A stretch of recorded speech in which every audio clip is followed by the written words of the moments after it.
When we think of ancient Egypt, we often picture grand pyramids, magnificent temples, and intricate hieroglyphs. However, there's another side to Egyptian life that isn't often discussed: their hygiene practices. While the ancient Egyptians were advanced in many ways, their approach to personal hygiene had some downright nasty elements. In this video, we're going to dive deep into the truth behind how Egyptians took care of their bodies and dealt with the challenges of cleanliness. Let's start by addressing a surprising fact. Egyptians were early adopters of deodorant. Yes, even thousands of years ago, body odor was a concern. Egyptians may have lacked the modern conveniences we rely on today, but they found clever solutions to combat unpleasant smells. Their deodorant came in the form of small pellets made from a blend of herbs and spices, including cinnamon and citrus. These natural ingredients were crushed and molded into small balls, which they would tuck into their armpits. While it sounds unusual, this method did help to mask body odor, though it's a far cry from what we consider deodorant today. On top of that, the Egyptians found that removing underarm hair also helped reduce unpleasant smells. Shaving was a practical solution for keeping cool in the hot Egyptian sun and reducing body odor, which was likely a persistent issue in the desert heat. The Egyptians were clearly concerned about how they smelled, but their methods for staying fresh were a bit unusual by today's standards. It's interesting to see how they tackled these common problems with the resources available to them. Now, let's shift gears to another fascinating aspect of Egyptian hygiene: dental care. Surprisingly, Egyptians had a sophisticated approach to oral hygiene, particularly when it came to keeping their breath fresh. They chewed on herbs and plants like parsley after meals to combat bad breath. If that didn't work, they had another trick up their sleeves: ancient breath mints. These weren't like the minty tablets we use today. Instead, they were a mixture of honey, cinnamon, and myrrh that could be chewed to freshen up after meals. Egyptians even created one of the world's earliest toothpaste formulas, which has been discovered in ancient papyrus texts. This early toothpaste contained ingredients such as dried iris flowers, mint, salt, and pepper. While it may sound like a strange combination, some of these ingredients have been found to have beneficial properties for gum health. In particular, the iris flower has been shown to be effective in treating gum disease, a discovery that modern science has only recently confirmed. Considering the time period, their dental care methods were surprisingly advanced. Moving on to a practice that may surprise you: the Egyptians' use of circumcision as a part of their hygiene rituals. As early as 4000 BC, mass circumcision ceremonies were held, primarily among the upper classes. While circumcision is often viewed through a religious or cultural lens today, for the Egyptians, it was also linked to cleanliness.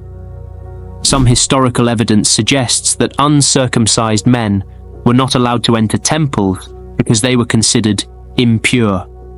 In fact, many scholars believe that cleanliness may have been the original motivation behind the practice in Egypt.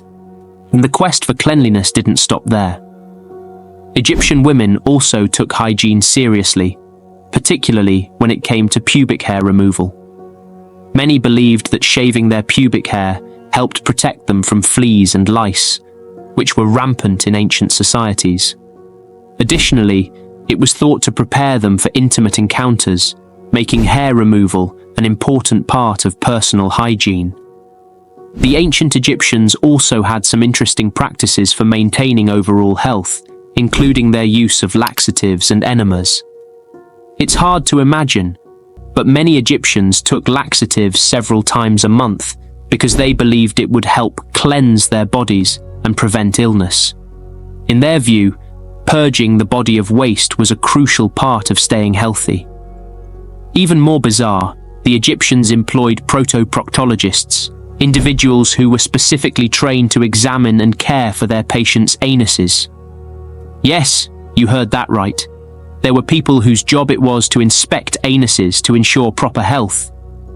Despite their innovative efforts to maintain cleanliness, the Egyptians still had some downright gross habits. Let's talk about bathing and sanitation. While the wealthy had access to toilets, many Egyptians, particularly the lower classes, didn't have this luxury. Instead, they relieved themselves outside or in pits dug in the ground. But the worst part? Many people used the Nile River as both a toilet and a place to bathe. The same river where they washed their clothes and collected drinking water also served as a public restroom for those without access to proper facilities. As a result, the Nile became a breeding ground for parasites and other diseases. The lack of proper sewage systems only made things worse, leading to widespread illness throughout Egyptian society. It's hard to imagine how they managed to stay healthy in such conditions, but this was the reality for many ancient Egyptians. Another common problem was lice. To combat lice infestations, men, women, and children shaved their heads. In fact, priests took things a step further by shaving their heads every other day as part of their religious duties. For those who could afford it, wigs made from human or horse hair became a fashionable alternative to natural hair. The wealthy would own multiple wigs, changing them out for different occasions. If a wig became infested with lice, it could be easily discarded and replaced. Unfortunately, the poor weren't so lucky. Instead of wigs, they had to make do with head coverings made from papyrus, which offered much less protection from lice and other pests. Finally, let's talk about laundry. Egyptians wore light-colored linen, which easily showed dirt. This meant that clothing had to be washed frequently, and that was no easy task.